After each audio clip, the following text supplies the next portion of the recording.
All right, what's going on, everybody? Got a super cool topic here for you today. One of my favorites.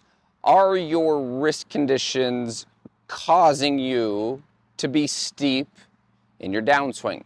So when we look at wrist conditions, I think one of the first places that we need to comprehend movement-wise is ulnar deviation and radial deviation. So starting from here, ulnar deviation is where the thumb will be moving and stretching away from this forearm, the radial bone here. So moving the thumb away, stretching this to where it's closer to a straight line.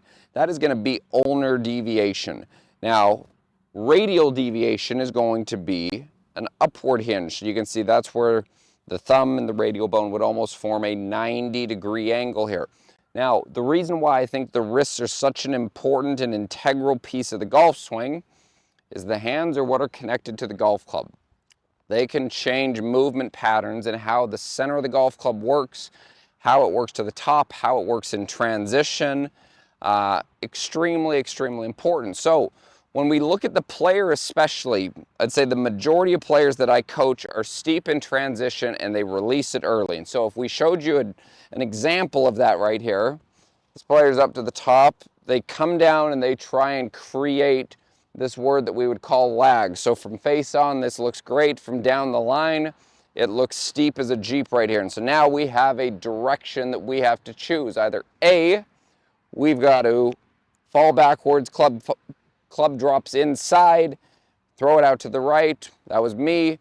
We hit hooks, blocks, thin shots, heavy shots, etc. Or we have the player who gets down here and they choose this direction for contact, early releasers, start at left, swing left, slice, and again, that would be for the right-handed player.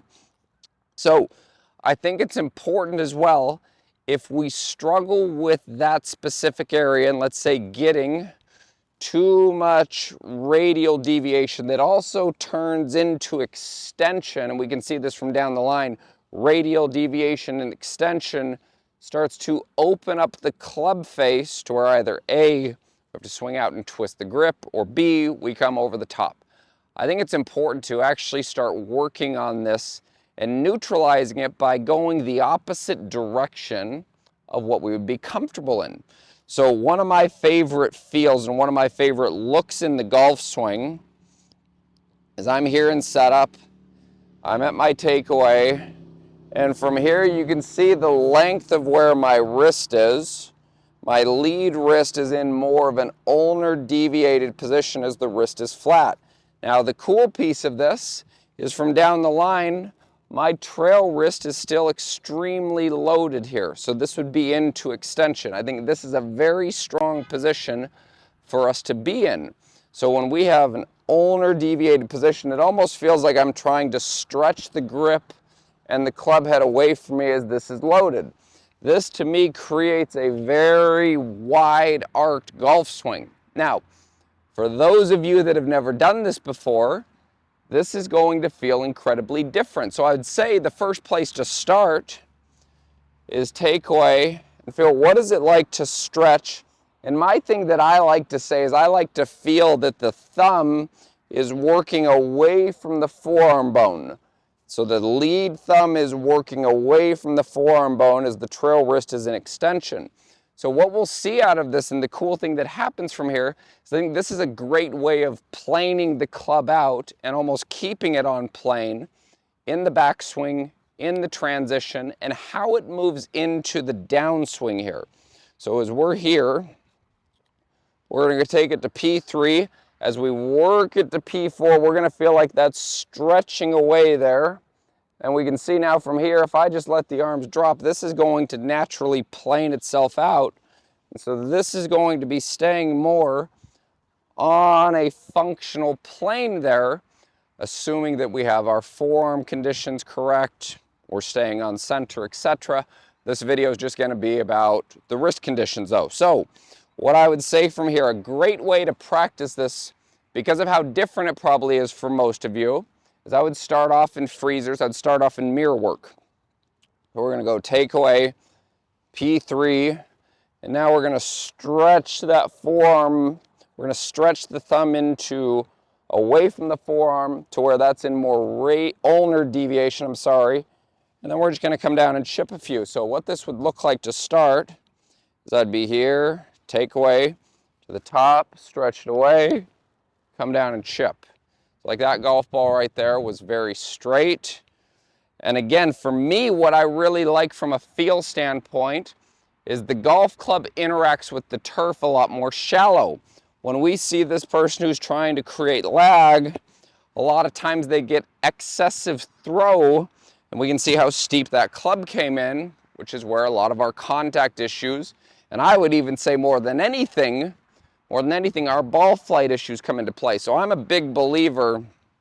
I love seeing more of a constant radius, wider arc, and I think one of the ways that we can help ourselves out with that is by putting this lead wrist and stretching it further away. I like keeping the handle away from the chest as much as possible for a lot of the players that I coach.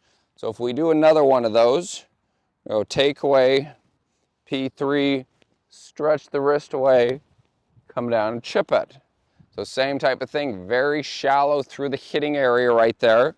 And that to me feels like that golf club has the ability to plane itself out very naturally. And what the other thing that we would see from here, from down the line, is how long this club stays here. This is what puts me in a position to now really accelerate the trail side and work that around me, okay? So for the player, again, that struggles with being too radial or too much hinge this direction early in the downswing, probably from trying to create too much lag, I think one of your best drills, feels, and visuals that you could be looking for is taking this, stretching that away, keeping the trail wrist in extension, adding some width and giving yourself a little bit more time in the transition down at the bottom to plane the club out and be able to take this around us. So I'm gonna give you one more right there. I'm gonna go up and freeze it.